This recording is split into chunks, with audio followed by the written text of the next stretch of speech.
Kitchen వేస్ట్తో కంపోస్ట్ని మనం రకరకాలుగా చేసుకోవచ్చు. ఒకవేళ అలా కుదిరిన వాళ్ళు ఏ రోజు కిచెన్ వేస్ట్ ఆ రోజు ఇలా ఉల్లిపాయ పొట్టు కానీ లేదంటే కూరగాయల తొక్కలైనా కూడా కంటైనర్లో డైరెక్ట్గా మొక్క మొదలన కాకుండా కొంచెం అంచమ్మట మనం మట్టిలో పెట్టేసుకుంటే మనం వాటర్ పోసినప్పుడల్లా కొంచెం కొంచెంగా ఆ కూరగాయల పొట్టులో ఉండే సారం అంతా కూడా మొక్కలకు అందుతుందన్నమాట. చాలా మంది తెలియక ఉల్లిపాయ పొట్టుని డైరెక్ట్గా కంటైనర్లో పైన వేసేసి అలా వదిలిపెట్టేస్తూ ఉంటారు.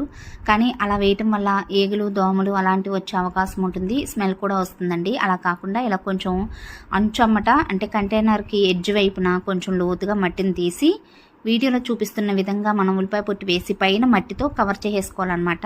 అస్సలు కిచెన్ వేస్ట్ అనేది పైకి ఎక్స్పోజ్ అవ్వకుండా ఉంటే మనకి ఏగులు దోమలు అలాంటివి రావండి, వాసన కూడా ఉంటుంది. వాళ్ళు ఇదే ఉల్లిపాయ పొట్టుతో మనం లిక్విడ్ ఫర్టిలైజర్ని కూడా తయారు చేసుకుని మొక్కలకి ఇవ్వచ్చు అనమాట.